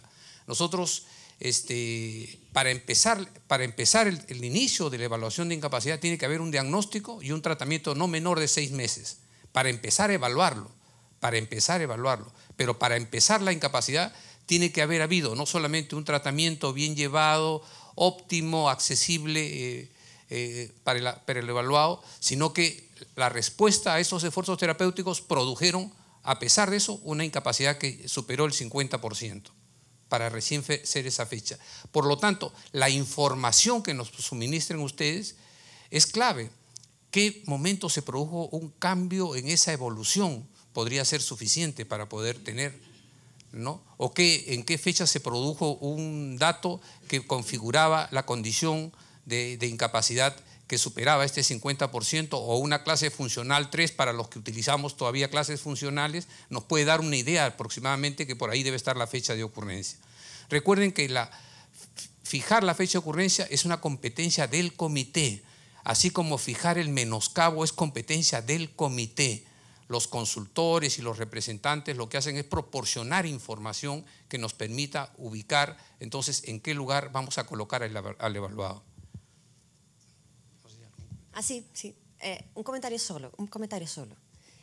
No sé, entiendo que la legislación de Perú no la domino como la española, pero nosotros el criterio de discapacidad y el criterio de incapacidad para nosotros es diferente. Entiendan que estos son criterios jurídicos, que no tenemos por qué asimilarlos a los clínicos. Luego, es posible que para cumplir los criterios de discapacidad se tenga una normativa que sea distinta a los criterios de incapacidad. Luego, no mezclemos los conceptos porque estamos aquí para valorar la incapacidad o la invalidez y no la discapacidad. Buenos días. Hay un montón de preguntas. Sí, la pregunta específica es lo siguiente. Si bien es cierto, usted manifestó, y me parece bastante importante, en la referencia de que todo paciente postoperado que tenga una lesión neurológica debe tener un tratamiento rehabilitador para complementar y realmente valorar su capacidad funcional en el momento cuando tramite el informe, ¿no? Pero lamentablemente en mi experiencia he evaluado pacientes en la cual no hacen una rehabilitación completa. El médico que opera, a veces el neurólogo, no envía o remite a un establecimiento donde tenga una capacidad resolutiva desde el punto de vista de rehabilitación. Porque si bien es cierto, una lesión neurológica tiene un tiempo en el cual uno puede esperar de que pueda lograr su máxima capacidad después de una rehabilitación. De igual forma, los rangos articulares o la capacidad funcional después de una operación de rodilla o cadera y tenga todas las condiciones para ser evaluado. Lamentablemente, yo he evaluado muchos pacientes donde ni siquiera han ido a un lugar, aquí en el Perú, no sé cómo será en España, me imagino que es diferente, donde no han completado un tratamiento completo de rehabilitación. Y nos llega a veces pacientes en los cuales evaluamos y donde su capacidad funcional podría ser mejor. Entonces, muchas de las veces cuando evalúo, generalmente pongo en observaciones, ¿no?, que su capacidad sería diferente si hubiese hecho una rehabilitación completa con un tratamiento de mantenimiento, porque no solamente es en la fase inicial, ¿no? Entonces, ¿qué alternativa? Por ejemplo, yo creo que la COMAF, a través de las AFPs, se podría sugerirle que estos pacientes postquirúrgicos, post lesiones neurológicas, vayan a establecimientos de garantía, pues, ¿no?, donde puedan recibir un tratamiento de rehabilitación completo y de esa forma poder evaluar por lo menos la capacidad en el tiempo oportuno, ¿no?, al año o a los 6 meses. Gracias. Vale, en el caso del paciente con un accidente cerebrovascular, el inicio del cuadro es vital para saber qué repercusiones va a tener. No es lo mismo que haya un cuadrante de afectación que una parte aislada, que un hemisferio completo. Y eso el neurólogo claramente, en el momento en que lo ve, apenas al mes del evento acontecido, ya sabe, por la experiencia que tiene, cómo va a ir ese proceso rehabilitador. Esto por una parte, porque a veces el simple hecho de añadir al informe que la afectación es masiva y que el pronóstico que nosotros entendemos es escaso, que la recuperación, si bien podría mejorar, no alteraría mucho la funcionalidad del paciente, eso es bueno que lo digamos. Y en cuanto a que se pueda proponer que se mejoren los tratamientos de rehabilitación, pues eso sería estupendo. Pero creo que no tampoco es muy importante que lo recojan en las apreciaciones, pero no es competencia de la elaboración de nuestro examen. La competencia es establecer las limitaciones en el momento en que nosotros vemos al paciente. Ni adivinar las que tuvo, ni sospechar las que tendrá. Simplemente dar nuestra información en el momento en que asistimos al paciente. Y con nuestro conocimiento, si la afectación es masiva, eso debemos de dejarlo reflejado, porque si la afectación es masiva y hay un hemisferio completo sin función, clínicamente sabemos que ya puede hacer mucha recuperación, que la funcionalidad podrá hacer pequeñas praxias, podrá recuperar la capacidad de comer, podrá de alguna manera sentarse y levantarse, pero funcionalmente ese paciente con esa afectación masiva no va a poder recuperar su capacidad laboral. Lo que no podemos es mezclar la medicina asistencial con la medicina jurídica que estamos haciendo aquí. Lo que se nos pide es la situación del paciente cuando lo vemos. Todas las observaciones que pongamos vienen bien siempre, pero en este caso estarían dentro de la medicina del tratamiento. Buen día, doctora. Creo que usted ha validado algo bastante importante. Gracias. La mayoría de los presentes lo que realizamos es un peritaje que le va a servir de base a la COMAF para que con su equipo puedan calificar. Pero evidentemente lo que debemos considerar es que consideran quienes nos envían a los pacientes como si fuera una simple consulta, que está informada y de acuerdo a eso hay una retribución por el trabajo realizado. Pero hay alta responsabilidad, tanto específica, legal y personal, como la necesidad de equipos y hacer todo un análisis que realmente debe ser considerado por quienes dirigen este equipo para que la compensación por ese trabajo, que es un peritaje y del cual depende realmente todo el resto del proceso, tenga que tener una compensación favorable. Gracias. Recogido. Lo trasladamos. Vamos, si le paso el... Bueno, vamos a agradecer Acá en primer tenemos lugar una pregunta, ¿Sí? doctor. Tenemos una pregunta. La última vamos a aceptar, luego vamos a seguir dando espacio para las preguntas, pero ya porque se fue comprometida la vamos a recibir. La siguiente pregunta, por favor, para la doctora. Gracias. Son tres cosas. Uno es cuando a veces llegan para ser evaluados y el diagnóstico no corresponde al cuadro clínico. Un ejemplo, soy neurólogo, enviaron una paciente con un diagnóstico de lesión medular cervical y resulta que el cuadro clínico era de enfermedad de Parkinson. Estaba siendo tratado por un neurocirujano. Entonces, no se puede evaluar, o sea, no tiene el diagnóstico, habría que hacerle el diagnóstico y poder ver ese Parkinson que no está siendo tratado. Pero no es nuestra competencia. Nuestra competencia sería recoger en el informe la situación que estamos encontrando. Paciente que se me envía para evaluarlo con el diagnóstico preestablecido de patología neurológica por afectación mielopática o lo que sea, en el que sospecho por los resultados de la exploración que podría ser un Parkinson. Y mi exploración va a ser lo que sea, mi exploración va a ser objetiva. Pero ya está, dejarlo ahí. No tenemos competencia ni para diagnosticar, ni para cambiar el protocolo, ni para nada. Nosotros respondemos a lo que se nos pide y es la elaboración de un informe.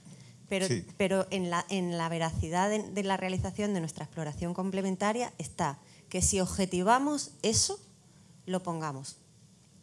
Sí, en ese caso también se pone la observación como no está recibiendo tratamiento, tiene que ir a su médico y que le den tratamiento y volver a evaluar, ¿no? Sí, pero eso ya lo valoraría el COMAP. Claro. El otro es, lo que había mencionado, es que muchos pacientes con enfermedades crónicas como hipertensos, Parkinson, no tienen un tratamiento adecuado, no están llevando un tratamiento adecuado, sea porque su médico tratante no le está dando el tratamiento adecuado o porque simplemente no lo está haciendo el paciente, ¿no? Entonces, eso es para poder saber el grado de incapacidad tiene que ser con un tratamiento que esté llevando en forma adecuada, por lo menos un tiempo prudente, ¿no? Recójalo en el informe, si lo está usted diciendo perfectamente. Y el otro punto es que algunos pacientes, algunos afiliados, tienen un trabajo X y por la causa o por lo que van al peritaje, ya en su trabajo le han cambiado de función por la discapacidad que tiene, por la enfermedad que ha tenido, ¿no? Entonces, yo supongo que todos, porque en el informe está qué tanto afecta para poder continuar con su trabajo, que se refiere a su puesto inicial. No, se refiere siempre al trabajo, al último trabajo que el paciente, el trabajador, haya realizado. Está en el mismo trabajo o en la misma empresa, pero le han cambiado por el problema que tiene, que supuestamente es su discapacidad.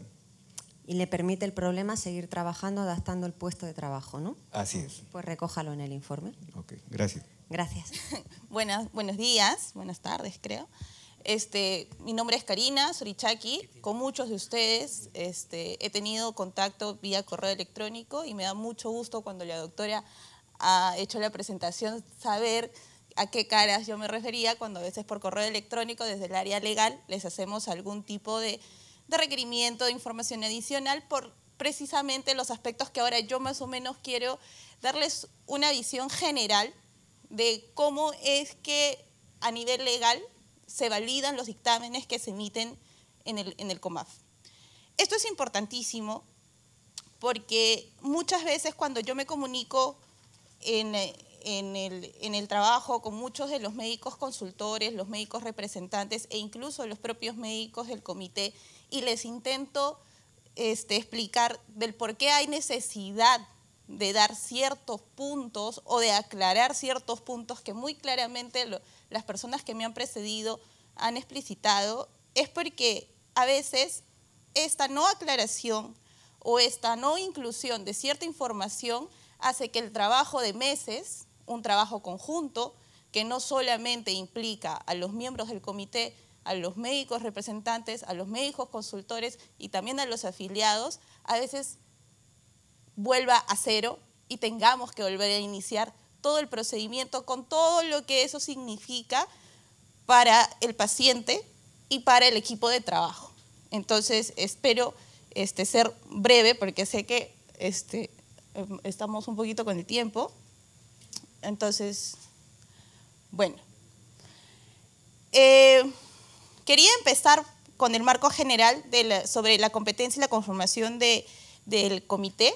Ustedes ya deben saber esto, pero quería además decirles que la emisión de los dictámenes se basa en varias normas. La Ley General de Procesos Administrativos, el título 7 del Compendio de Normas Normativas y el Manual de Evaluación y Calificación de Invalidez, junto con muchos otros oficios y circulares que la superintendencia nos hace llegar y que los trasladamos a los médicos miembros y a los médicos consultores en el momento, y que a veces tiene puntos, como les decía, que son realmente importantes para validar los dictámenes. Los médicos miembros tienen pues la función de emitir los dictámenes, de hacer la evaluación, y sobre todo hay que tener en cuenta que que la función de los médicos miembros del comité no solamente está adscrita a una evaluación médica, sino también a una evaluación administrativa legal. ¿Por qué digo esto? Porque muchas veces los diagnósticos, si bien pueden ser médicamente sostenibles, a veces cuando se traslada eso al área legal o al ámbito legal, a veces no queda claro, y esto hace que los dictámenes sean los informes sean observados. Los médicos representantes tienen una función importantísima a nivel legal para la validez de los dictámenes y recae sobre todo en la evaluación presencial que realizan en los lugares en donde los médicos miembros no los pueden hacer. ¿Por qué es importantísima? Porque ustedes lo que hacen, los médicos representantes, es consolidar la información del expediente con la percepción in situ que ustedes pueden hacer de sus pacientes. Y mediante toda esa información, son los ojos de los médicos miembros al momento de dictaminar.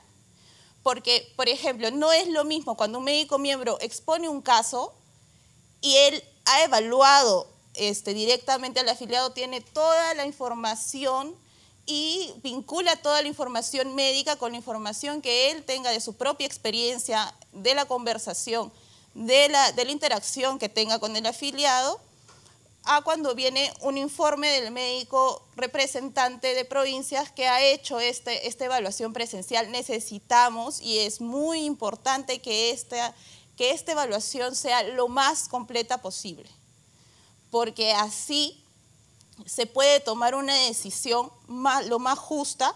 Entonces, quería resaltar que esta función es vital para sostener la validez de los dictámenes y para emitir una decisión justa.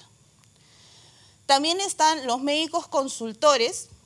No voy a redundar mucho porque ustedes saben cuán valioso es su trabajo para el comité, y que si bien es el inicio de la confirmación de la solicitud del afiliado, lo cierto es que el insumo que ustedes nos dan o dan al comité para la emisión del dictamen es vital, y redundando un poco en lo que había dicho la doctora que me antecedió, igual tiene que ser lo más completo posible y tiene que tener todos los detalles que ustedes puedan recoger. Ahora, todo el marco de evaluación se engloba en el Manual de Evaluación y Calificación, el MECSI, que lo decimos en siglas. ¿Por qué? Porque la evaluación de invalidez tiene como fundamento legal la evaluación de un impedimento médico. Ahora, este impedimento médico debe ser evaluado y debe tener, por lo menos, para poder ser sustentado de manera legal, 2 características. O sea, lo ideal sería que tenga características anatómicas, fisiológicas y psicológicamente comprobables, pero mínimamente debe estar sustentado en características fisiológicas y psicológicas. Ahora, estos requisitos facultan a los miembros del comité que cuando no existe una de estas características, o por lo menos estas 2 que estamos viendo, se tienen que hacer más evaluaciones. ¿Por qué? Porque si es que por lo menos fisiológica o psicológicamente nosotros no tenemos un sustento material sobre el cual podamos emitir una decisión a nivel del comité médico, lamentablemente la situación del afiliado no es comprobable, no es corroborable, y al no ser corroborable y no poderse objetivizar, lamentablemente el dictamen va a tener que, se va a emitir, pero se va a emitir no conforme a la realidad y probablemente no vamos a poder reflejar la real situación médica del afiliado. Ahora,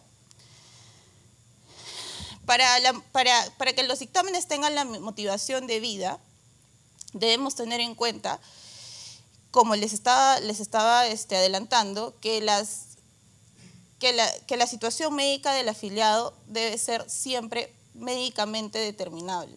Para eso es importantísimo que nosotros tengamos en cuenta que no solamente se deben evaluar e incluir en los informes los síntomas que los afiliados presenten, sino también los signos que los afiliados presenten. La diferencia entre los síntomas y los signos, pues es que los síntomas son la percepción subjetiva que el afiliado tenga sobre su propia enfermedad.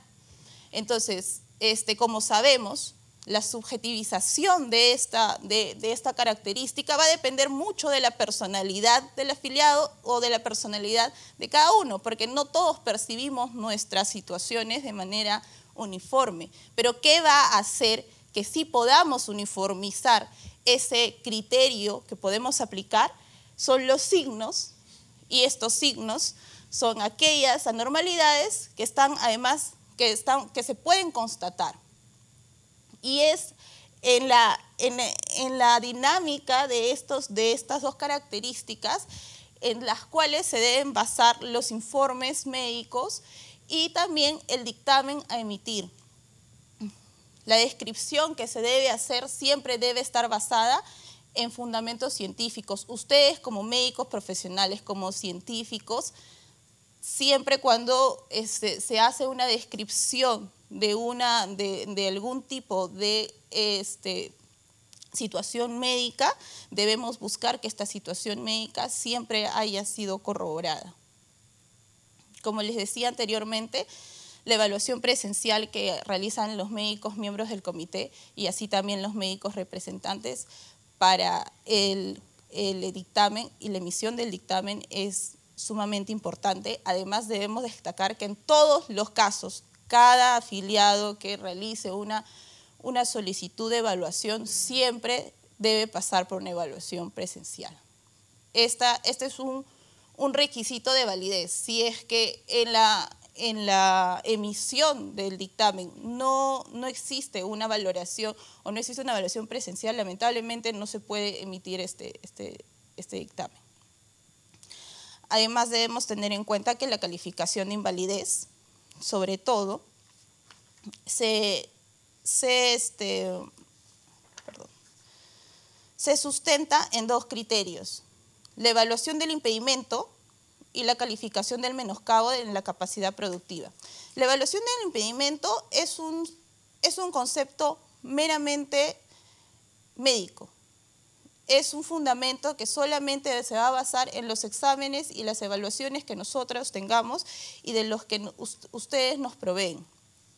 La evaluación del impedimento para la emisión del dictamen es responsabilidad individual del médico miembro del comité que expone el caso. Acá quería hablar de un concepto que en derecho le llamamos el principio de confianza. El principio de confianza es un principio mediante el cual nosotros como personas tenemos la posibilidad de confiar en la actuación correcta de terceras personas. Los miembros del comité, ustedes saben que los casos que son asignados a los miembros del comité, cada uno expone un número de casos en cada comité.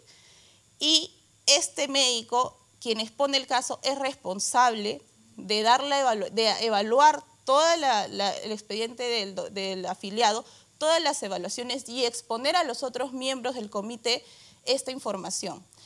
Y los otros miembros del comité confían en que el médico está haciendo la evaluación de manera correcta, completa e ideal, se podría decir en términos legales, y a la vez los miembros del comité confían en que el médico representante va a hacer una buena evaluación, va a hacer una evaluación correcta y que se ajuste lo más cercana a la realidad. Y a la vez los médicos representantes confían en la evaluación que pueden hacer los médicos consultores. Los médicos consultores confían en la información que el afiliado les va a dar. Entonces, si se dan cuenta, esto es un sistema que en términos legales funciona. Cada parte de este sistema confía en la otra parte y confía en que la información que ustedes nos están brindando es la información ideal y la información completa sobre la situación médica de los afiliados.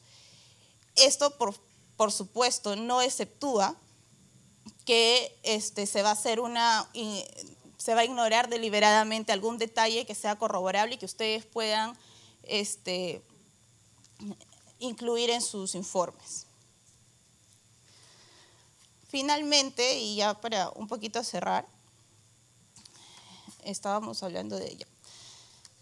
Los requisitos de validez de los dictámenes del comité médico son muy importantes porque, como les decía, toda la información que ustedes como médicos consultores y como médicos representantes nos dan para la emisión de los dictámenes tiene que tener ciertas características, y estas características son la competencia, objetivo, contenido, finalidad pública, motivación y procedimiento regular. Estas características, a veces cuando yo me comunico con muchos de los médicos consultores para solicitarles que pongan alguna información que los miembros del comité consideran importante e imprescindible, es precisamente en el marco del cumplimiento de estos requisitos. Porque si uno de estos requisitos no se encuentra en los insumos para la emisión de los dictámenes, lamentablemente los dictámenes no se pueden emitir, y es lo que muchas veces le decimos los dictámenes suspendidos, es porque llegan a la deliberación en comité y en el comité se halla de que existen alguna información que no ha sido incluida. Y al no haber sido incluida, se requiere a los médicos consultores, a los médicos representantes, que esa información sea remitida para que precisamente estos requisitos de validez sean cumplidos. ¿Por qué son tan importantes que estos requisitos de validez sean cumplidos? Porque nosotros como COMAF somos una institución de primera instancia y estamos adscritos a una fiscalización. Esta fiscalización lo que hace es validar que las decisiones que se toman a nivel del comité sean decisiones justas, sean decisiones reglamentadas y ajustadas a la normativa vigente. Cuando esta decisión no está acorde con estos requisitos de validez, esta decisión es anulada o puede ser cambiada de acuerdo al criterio del órgano fiscalizador.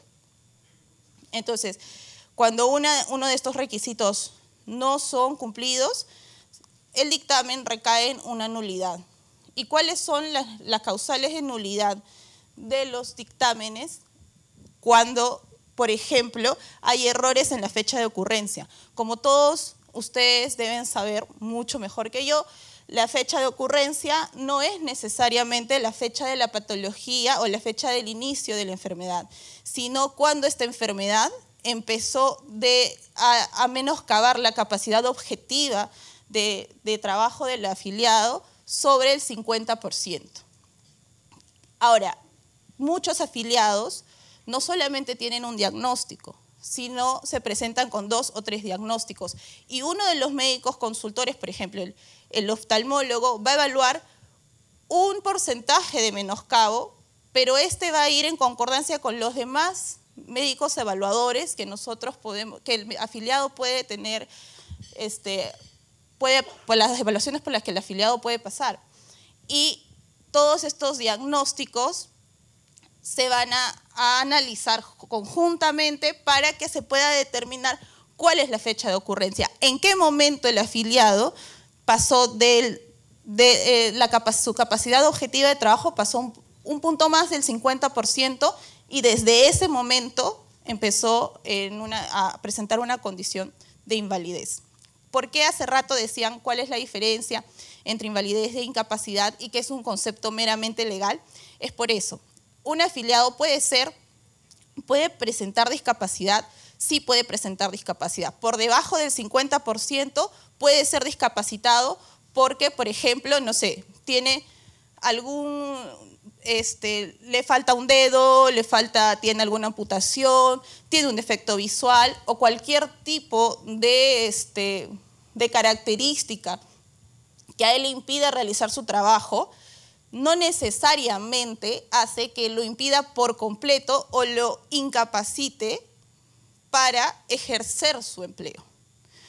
Una persona amputada con una prótesis no está incapacitado para ejercer su empleo, salvo evidentemente que sea un empleo pues, donde le requiera la utilización efectiva y total y absolutamente al 100% de la pierna, por ejemplo.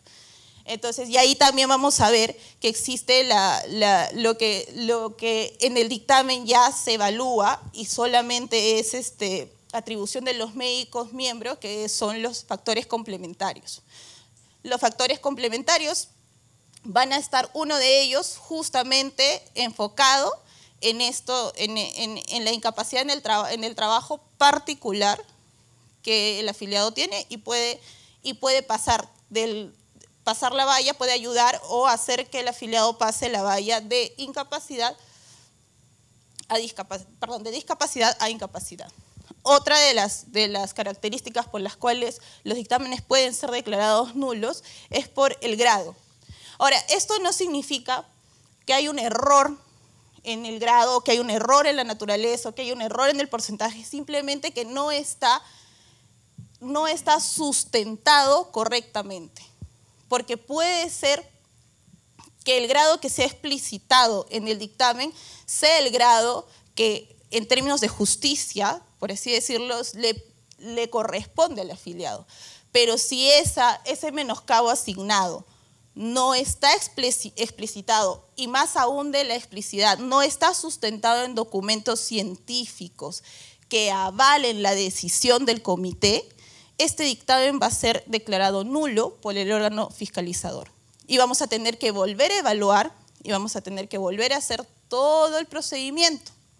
Por eso es importantísimo que los informes médicos sean lo más completos posibles, porque los informes médicos que ustedes realizan como médicos consultores y los médicos representantes son los que precisamente sustentan este grado que va a ser asignado por el comité.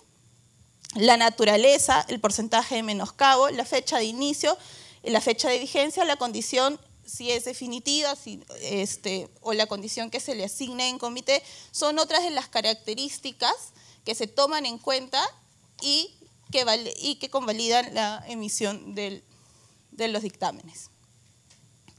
Y finalmente, algo muy importantísimo, que es la debida motivación, que es un término meramente legal, pero que en sí la finalidad de que esta característica sea tomada en cuenta para la emisión de los dictámenes es que sean dictámenes que fiscalizables, es decir, que en las manos tanto del afiliado como de las partes, la AFP, la empresa aseguradora y el órgano fiscalizador, este dictamen sea uno y pueda ser explicitado y pueda ser explicado en todos los ámbitos. No solamente lo entienda el comité médico, porque el comité médico ha revisado todo el expediente, tiene toda la información y tiene todos los insumos para emitir este dictamen.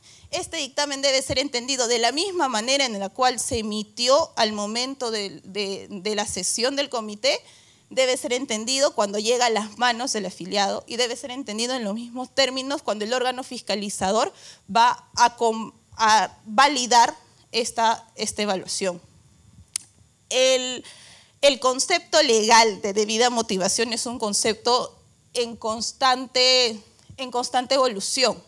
El Tribunal Constitucional tiene muchas sentencias donde intenta acercarse lo más puntualmente. Ustedes saben que en derecho tendemos los abogados a siempre repreguntarnos y los conceptos casi nunca quedan total y absolutamente se podría decir, definidos, pero una acercación a lo que la debida motivación es en términos legales es que es una exigencia o condición impuesta para la vigencia efectiva del principio de legalidad, presupuesto ineludible de todo Estado de Derecho.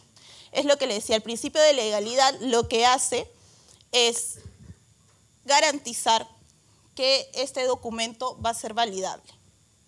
Entonces, bueno, he querido resumir lo más posible los términos legales sobre los cuales los dictámenes se emiten y, bueno, muchas gracias. Buenos días, muchas gracias, doctor. Bueno, buenos días a todos. Muchísimas gracias por estar el día de hoy con nosotros.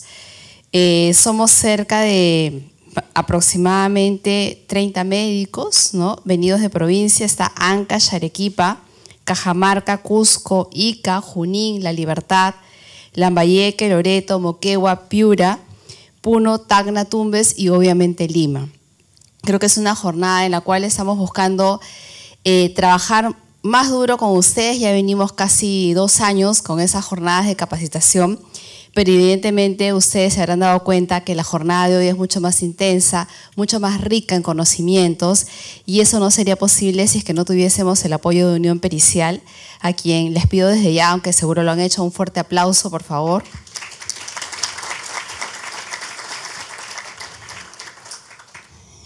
Nosotros tenemos muchas expectativas con este trabajo. Como ustedes observan, no solamente los estamos filmando para que quede constancia de que estamos en esta jornada un día domingo, sino porque esperamos a través de estas mesas de trabajo que ustedes hagan casos, trabajen, nos puedan dar una retroalimentación de cómo ven lo que venimos haciendo, y evidentemente también queremos tener una alianza estratégica de largo plazo con Unión Pericial. Ya lo hemos conversado. Efectivamente, el trabajo que nosotros hacemos, bueno, el trabajo que ustedes hacen es un trabajo especializado, porque no solamente requiere la capacitación y la formación médica, sino el poder plasmar eso de acuerdo al marco normativo, siempre pensando en el beneficio del afiliado, pero tratando de hacer las cosas de manera correcta. Reducir de repente ese riesgo discrecional que tenemos entre una evaluación y otra, y eso requiere experiencia, requiere pautas y evidentemente un seguimiento por parte no solamente de nosotros, sino por parte de personas o doctores que ya tienen experiencia en el tema, como es en el caso de Unión Pericial. Entonces, nosotros estamos planteando un conjunto de acciones que les vamos a seguir comentando posteriormente. Ojalá tener una capacitación virtual, ojalá poder tener videos demos en los cuales ustedes, frente a determinadas dudas, puedan observar cómo se evalúa un determinado caso. O si tienen una determinada consulta, tener ojalá un chat en línea en ese momento. También quiero agradecer especialmente, no está Miguel Ángel por aquí, pero sí al Departamento de Evaluación y Calificación de Invalidez, Departamento de Invalidez y Sobrevivencia al DIS, que pertenece a PSEG. Entonces, quiero contarles que en este caso, la Asociación de FPs, así como la Asociación de Empresas de Seguros, se han unido para poder contar con la asistencia técnica de Unión Pericial y poder brindarles a ustedes esta capacitación. Espero que disfruten todo el día, que obviamente sea una jornada intensa de trabajo donde ustedes sientan que rinde todas las expectativas que ustedes esperan, y de parte nuestra, de parte del BAC, de lo que viene a ser la oficina administrativa de la asociación, específicamente del COMAF, estamos a su disposición para las consultas como siempre, desde todo punto de vista, desde administrativo, desde consultas específicas relacionadas con detalles logísticos, como también oportunidades de mejora, porque de eso se trata. Yo creo que es muy importante rescatar, lo decía Miguel Ángel antes de ayer, somos un equipo de trabajo, todos somos COMAF, todos queremos que el afiliado tenga una buena evaluación, pero todos queremos también sentir que nuestro trabajo cada vez es mejor y más reconocido. Muchísimas gracias a ustedes, desde ya les pido un fuerte aplauso para todos ustedes. Y no puedo terminar mis palabras, doctor, sin referirme a un hecho triste que nos ha ocurrido el día de ayer, ¿no? Ayer hemos tenido una goleada, ¿verdad? Para los que hemos visto el partido. Pero bueno, es una apreciación del doctor. Yo quería tomar ese tema porque efectivamente a veces nos va a tocar situaciones muy buenas, ¿no? Y a veces nos toca situaciones muy difíciles como las de ayer, donde nos han dado 5-0, ¿no? Y para los que hemos visto el partido y hemos llorado, yo tengo un hijo de 9 años, ¿no? Que era, ¿dónde está el arquero? No sé. Yo creo que de eso se trata la vida, ¿no? De remontar situaciones complejas. Hoy día tenemos la oportunidad no solamente de mejorar nuestra formación profesional, sino también de mirar en el afiliado a una persona que tiene una discapacidad, pero ya lo han explicado largamente, Karina lo ha hecho muy bien. Hay que valorar su discapacidad para el trabajo, no sentirnos mal con el trabajo que estamos haciendo, porque efectivamente hay otras profesiones que pueden apoyarlo, como de repente en el caso de ayer, una buena, no sé, trabajo psicológico, ¿no? Porque cuando uno tiene una gran frustración o cae muy fuerte, pues necesita obviamente recurrir a una serie de estrategias para poder levantarse. Pero con eso quería decirles que somos así, ¿no es cierto? Como no voy a hablar de España, porque no es mi especialidad, voy a hablar de Perú, ¿no? Nos caemos muy duro, pero nos sabemos levantar porque somos muy tercos, ¿no? Y por eso estamos aquí a las 6 de la mañana y por eso vamos a seguir adelante para que ese sistema funcione. Pero para que eso se dé, lo más importante es que ustedes se encuentren satisfechos, contentos con el trabajo que nosotros venimos haciendo para poder remontar ese marcador. No lo tenemos tan en contra nosotros, pero siempre pensando en mejorar. Muchísimas gracias por todo y ahora sí le cedo la palabra al doctor porque ya me ha robado muchos minutos de micro. Gracias y buenos días.